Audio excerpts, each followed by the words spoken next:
got something to say. Because they feel like you're not gonna pick up or whatever the deal is. But it's just difficult. You know what I'm saying? Because it's just because you're moving around and everything's going on. But I'm starting this podcast up, man. I started a podcast up. Right now, I'm taking our phone call because the podcast itself is about criminal justice, and I'm talking to everybody. I talk to Carlos on a regular basis. Southside and them call me once in a blue moon. But we just got this thing started this month, and we're trying to change the system. You know what I'm saying? So I don't know if you're familiar with what a podcast is, and it's basically us doing almost like a newscast via the internet. You know what I'm saying? And that's sort of what we're doing. Somebody was kind of giving me an idea about it. This brother in here, this is my last stop before I get out. Okay. Where I'm at now. I'm in Lino Lakes minimum. So what are you getting you? Are you going to work? Are you in some type of work release program? I'm in right now. They got me working on ICWIT. Oh, ICWIT. So you're going out and coming back in on ICWIT. Yeah. So what's the next stop? A halfway house? Yeah. Okay. Yep. Right now I'm on ICWIT. I work out in Edina on Monday and Wednesdays. Tuesday I work at the ice rink. But Edina is our area. And Tuesday we work on the ice rink. And Thursday we do Bucktown. But Monday and Wednesday we in the downtown area, just walking around down there doing garbage stuff. The crew that I'm on. Okay. And well, anyway, it was a brother telling me about somebody starting a podcast out there, and he said that the brother that was starting a podcast, he named it If These Walls Could Talk. What's his name?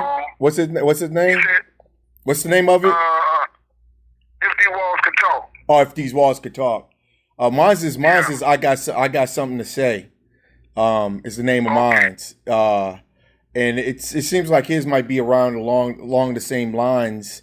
Mine's is. What he was doing, because he was the brothers in here, Hot Boy.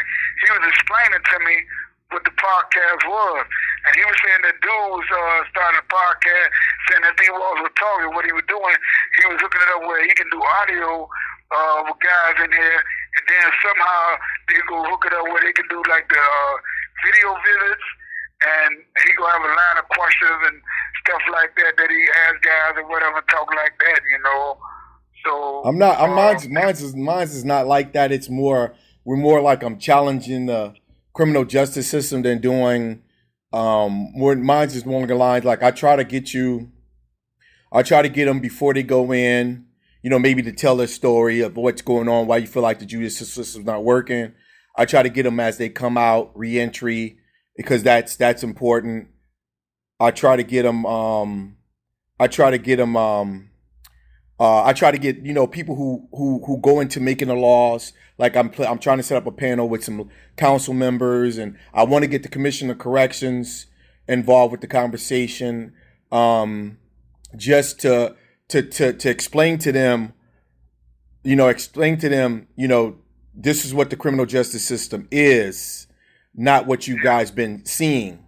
So just deal with people on dealing with the truth about what's going on, whether it's a statute or whether somebody getting ready to go through the criminal justice system, somebody coming out, the things that because one thing we've been talking about is the background check and how they're utilizing that to scrub, even if you're qualified for the job and you might have a felony 10, 15 years ago, they're using that, or housing, using the background check, and just the things we're going through. And then when it comes to the people coming into the criminal justice system, the charges they've been charged with, and how the prosecutor and the public defender and the judge are all working together to send you to prison. Just dealing with stuff like that. You know what I'm saying? Just dealing with the real side of it, the truth side of it, and trying to get people to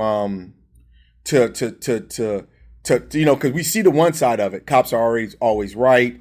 Prosecutors nail it on the spot. CSI works and stuff like that. We see that side, but we don't see the real side of it. Individuals who are innocent and trying to get out, and the system's not working. People who are convicted, who are charged with crimes, not understanding that the public defender is not working on their behalf, not doing everything they're supposed to do, just things like that. You know what I'm saying?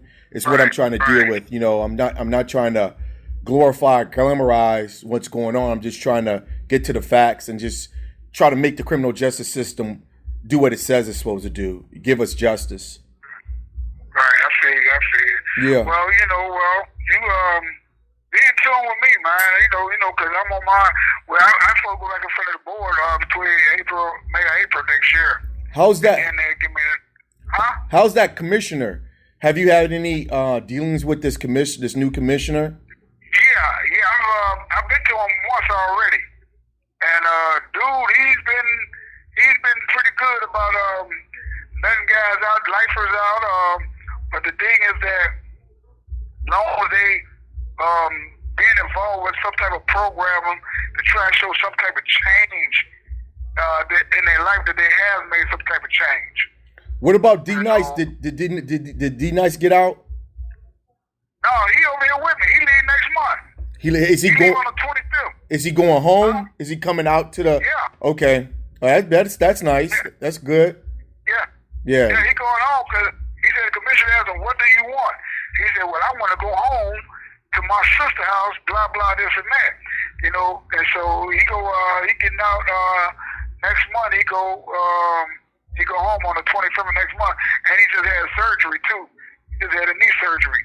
How's that work going home now? Are you still on parole for life, or are you? How's that working for? I mean, how does that actually work? When you do go home, how does it work? Can they violate you and send you back to the joint? I mean, how's it work? Well, I think they can. You know what? You don't know 5-5, do you? No. Well, he's a brother of the lifer that got out. And he's out now, and I'm trying to know, like, I got all the lifers' numbers and stuff, you know. You don't know Dogbone either, do you? I heard about Dogbone, but I never met him while I was locked up. I know his name. Well, the reason I say that because I have all these lifers' phone numbers, and I still call them occasionally. And that's a question that I can ask one of them, like 5-5, because I think he work at a he work at ACFC, I think that was. That's what it's called. It's a hospital. Okay. You know, he's a lifer and he's out, so I call him and they kind of get. Cause matter of fact, him and D-Nice, he was giving D-Nice a heads up because either him and D-Nice is going to have the same parole officer. Okay. So he kind of give him a heads up on what to look for and the type of parole officer he is and everything. But I say all that to say this is that I try to stay in tune with them, and they keep me updated on what's going on out there. But the question you just asked is that by him being out there, and that's why I brought up the name, is that something that I can ask him, or I can ask him because I'm gonna call him tomorrow. Because it got kind of late now. I'm gonna call him tomorrow, and that's something I can ask him. And I'm gonna call Dogbone, or if I don't get in contact, I'm gonna get in contact with one of them. Yeah, because I'm curious how it works. I know right now I'm on parole, and they have this thing. If you have any contact with the police, you have to let them know. You know what I'm saying? And it's not hard. It's not hard. It's not easy. It's not. It depends on the community you live in whether or not you're gonna have interaction with the police. You know what I'm saying? And they can utilize that interaction as a reason to send you back if something else occurs. Yeah. So my interaction with the police might be minor. Say something happened. There was a dispute. The police came. I was involved. Had no real involvement, but I was at that residence when it happened. So I had any type of interaction. You in a car, they pull a car over because the car was speeding or whatever it might be, but they take your name down. That's an interaction. You have to let your PO know. But so later on down the line, if something should happen to you, so say if you're having trouble with housings, or you're having trouble with employment, or you're having whatever, you're supposed to be doing treatment, and you're having problems with treatment, whatever, and you have something like a major, it's not even a violation. You're not committing another crime, but you're there. The DOC recommendations, requirements, you're not fulfilling them, along with Now you had interaction with the police. Even a parking ticket can be an issue. You park your car downtown Minneapolis, you get a couple of different parking tickets. They can utilize that as a, and I'm wondering how severe they're going to be with you guys, as you come out and reintegrate back into society. If 10 years down the line you've been pretty much, crime free, you really haven't had anything. All of a sudden you get a couple of minor infractions because of whatever. Are they then talking about, hey, you got to go back to the joint and come back out and reestablish yourself? I just want to see how strict they are on these, because on this lifer deal. See how they're working. Yeah, I asked him. I call him tomorrow. Another thing, are you still in contact with Ewok? I'm only person I really talked to is Tremaine. Oh, I just got the phone. Ewok, the people when we was affiliated with when we was in Faribault. No. That organization that if there's anything that you got any type of lawsuits or anything pertaining to, they against the system. Oh yeah, I know you. I think I know you're talking to. I'm not affiliated with anyone. The only person I know that was still communicating with was Carlos. Oh, okay. Yeah, and then he he still write me. He still write me, send me information on he emailed me and send me information and everything, and they dealing with stuff like that. Well, Carlos. A lot of what you just So Carlos sort of broke ties with him because he was trying to get them to help him do a couple of different things, and they sort of got their own agenda. That's why when I got out, I didn't touch base. I was going to touch base with him when Carlos was, and I was going to go out and catch up with him. I think we might have said, I don't know. I don't know. I know I haven't had any contact with them, and then it's just their agenda is totally different than my agenda, and I didn't. Okay. I haven't talked to Darius Bay.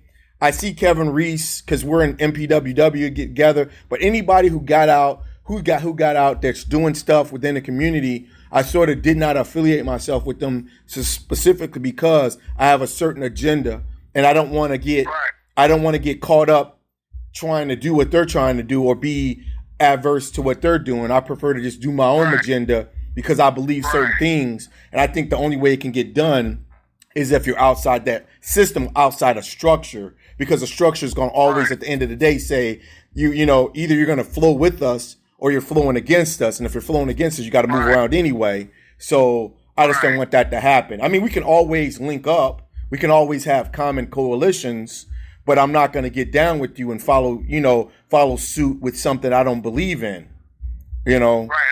I understand. I got you. I feel you. Yeah, that's it. That's what you see a lot. And I'm not going to knock a guy because, he might be getting some state dollars and he has to act as though the system work or he can't question the system. My whole deal is to question the system, hold them accountable like they try to hold us accountable. 1 minute remaining. Hell yeah. Yeah. And I'm with that. I'm with that.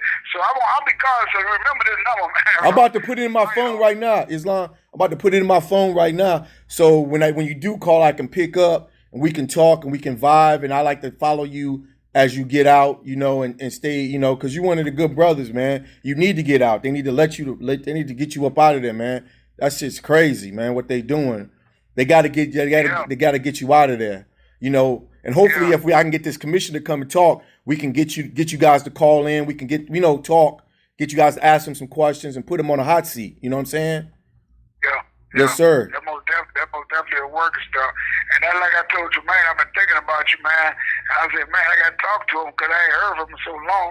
And when those going on, he said, well, you probably catch him at home because he don't do too much. He probably be at home and stuff because I know you tell me before, call you at a certain time. Yes, sir. So, yeah, you call me anytime. I'm going to lock your number in, brother. Thank you for using GTL.